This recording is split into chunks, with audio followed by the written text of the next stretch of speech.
Greetings to my dear Sagittarius. Welcome to your reading.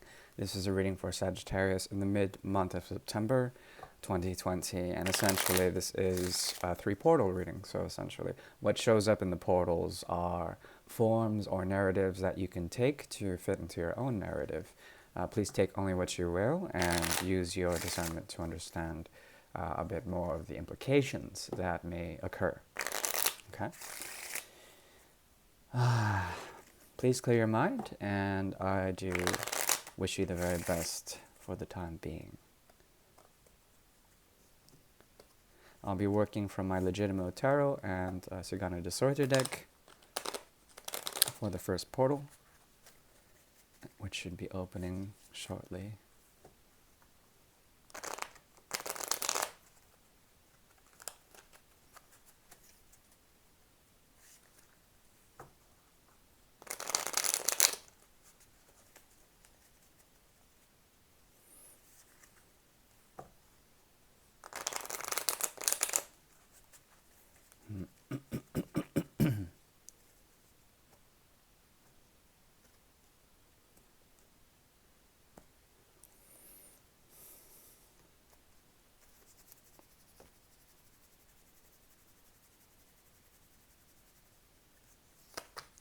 The first portal is open.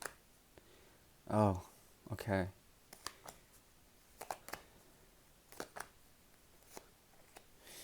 Okay, so there's something that has died, and this has to do with transformation, not only from a physical standpoint. It's not just physical, it's a type of death that has to do with the propriety of certain things, the understanding and isolation of certain things. It could be the death of isolation itself. There's something about the great transformation here that seems like it's buried but also trying to be reanimated in some sort of way.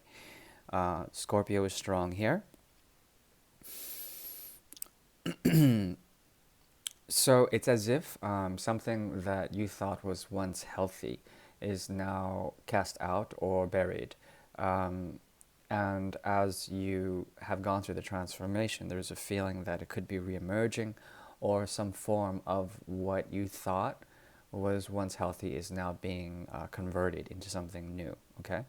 This has to do also with using your discernment, but there's something about what you're doing now that cannot open the message up, at least for the time being. You may have the message in possession, but there's something about the letter and the letterhead that if you don't have the sort of truth to open it with, then you wouldn't be accepting whatever the contents were anyways here. The Seven of Swords is strong here. There's something about you trying to avoid any sort of wayward thinking. Also, there's something about the subtraction of that. Let's see. That would lead to the Eight of Swords. Yeah, so you're trying to prevent a type of psychological breakdown or imprisonment. You're trying to make the right choice. There's something about opening something unopened, and you still have that possession of that thing that is not open. The contents are not revealed. But as you do this, you're essentially negotiating what should be healthy for you, what is the best thing in order to preserve, in a way, something that has already transfixed itself, transmuted itself. Okay, in the past, there's an element of escapism, but it's escapism through the past, through nostalgia, and there is that Eight of Swords. So essentially, what is appearing here is something that you've encapsulated, like a time capsule of your mind, or some sort of impressions that have been stored away, and there's something about your truth that is hidden, or at least it's trying to be used in the right manner. You're trying to avoid any type of self-destructive behavior as well when it comes to revisitation of these things from the past. There's something great about the number 9. It's showing up quite a bit, and the 9 usually, let's see, the 9, yeah, the 9 usually indicates, oh, the 10 of Swords. Okay, interesting. 1 second. 7, 3 of Swords. There's some type of heartache here that's encapsulated inside the contents of that. We're going to discern that now. So, okay. A burnout as well. some sort of self-destructive tendencies here, or perhaps a situation that involved way too many people and some sort of falling out. There's something that you remember about the situation that is kind of a burden for you. In the past, there's an escapist element, but as that occurs, there's some sort of numbness that occurs, or a feeling that there's still pain there. The three is strong here, Three of Swords as well.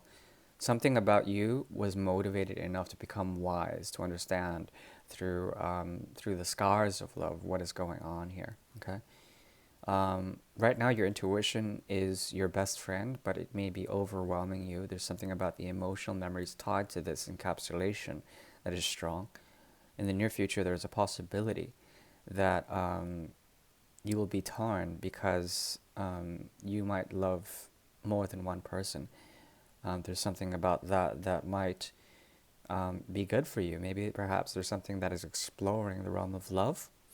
And as this occurs, there's also a possibility of some sort of crystallization of an ideal. Okay, this person who you're meeting in the future could be an idealized sort of situation in a way, but you don't want to limit yourself. There's something also about the past that through the pain was very, very good for you in terms of learning things, even though there might be the cold shoulder to the past now. Very interesting, but it's there. I mean, love is on the cards as well.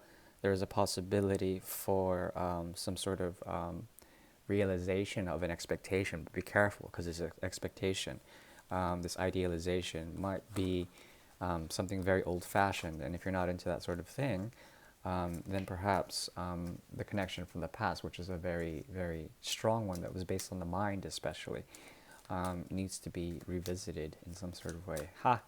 You have an interesting complexion there, my dear Sagittarius. Now, the second portal is opening. This will be a bridge of karma.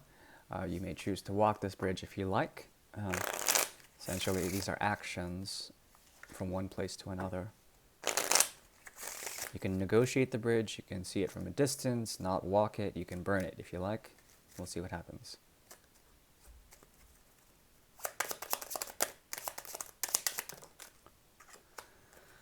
Okay. Walking this bridge will be a little painful, but it will lead to a new beginning.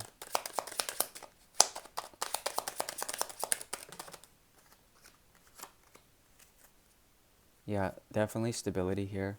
It's leading to a path of hard work. This involves a lot of hard work, of you essentially becoming the student of certain things, feeling and understanding through these things that the hard work is necessary in order for you to bring in that which you desire.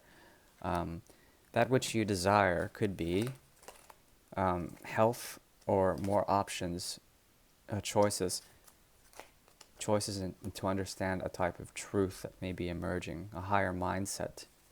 Okay?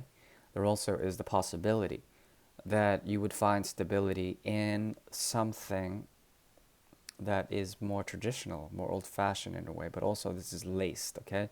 There's something about the month of September where you may be challenged by your thoughts as they go against practical or methodological realities. And these are very important for you. There's something about you harboring these, but as you use your mind, there will be a way to discern a new beginning, but it involves a lot of hard work and growth. Great. Thank you, Sagittarius, for checking in. The third portal is now opening up, and essentially it's going to be a big one. I'll focus now on the other, and perhaps your growth of the intellectual mind as well as the spiritual mind through the other.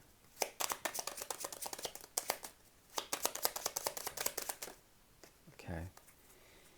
Okay, health and hard work, movement. Okay. Okay, so essentially, there's something about your future self or someone you may be dealing with in the future that will be conflicting. They will conflict you and try to understand a bit more of why you're so into your work, why you're so enthralled into it, and there also is some sort of emotional undertone, but it's a meeting of the minds, okay? Let's see. Yeah, this has to do with the negotiation of things that have been earned through career, or at least through your path. The expectations there are strong. There also is, on the undercurrent, a shift onto what to expect. You're becoming a bit more of a student on observing the world shift as in general. A lot of changes have been occurring on the social systemic that are quite challenging, and you're becoming a student of those things. Um, your seventh house is also open here with the energy of Gemini, the student, the Page of Swords, looking at the world shift, understanding your place, especially when it comes to stability and in isolation, a type of clarity that has to do with good health. Okay, walking this path essentially has to do with letting go and purifying through hard work certain things. A lot of hard work as well as balance between the heart as well as hard work. As you do this, a future version of yourself will challenge you, or perhaps a mirror through another person will challenge you to understand a bit more of the options that you have as well as what is expected. Okay, the options that this person will provide you is essentially a sense of emotional stability through an offer, but then also the letting go of this. This person can be very detached. Also, you can be very detached with everything that you're going through now. There is a clear evolution of the divine feminine here, as well as becoming a student of the shift in the world in general.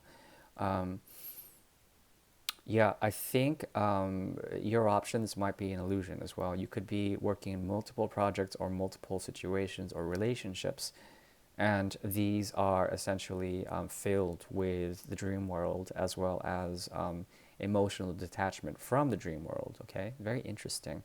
There's a lot of things that will be triggering too. As you meet new people or as you meet old people, there are a lot of emotional undercurrents that will be triggered by this Queen of Cups. A lot of conditionality will come up, and there will be people brandishing their sword and trying to protect themselves from you. They might see you as intimidating as you move through this quest of hard work and goodness. Very interesting, very beautiful. Hopefully that helps. Those were the three portals, and please like, share, and subscribe if you will. I am available for private readings as well. My About section is there for the email. Otherwise, bless and take care now, my dear Sagittarius. One thing. Yeah, definitely. If I said Scorpio, there's a lot of 8th house energy here, and there's a movement from the 8th to the ninth. Okay, so 8th house is about polarity, ninth house is about extremity of one polarity, and essentially rising up to a fanatical state, a devotional state with that clarity. All right, so essentially that's what I'm seeing. There's something also about your ninth house that is becoming very clear on the healthy and methodological practices that influence your path. Okay, a lot of divine feminine energy here. If I said Scorpio, once again, it is Sagittarius. So thank you, my dear Sag. Bye bye.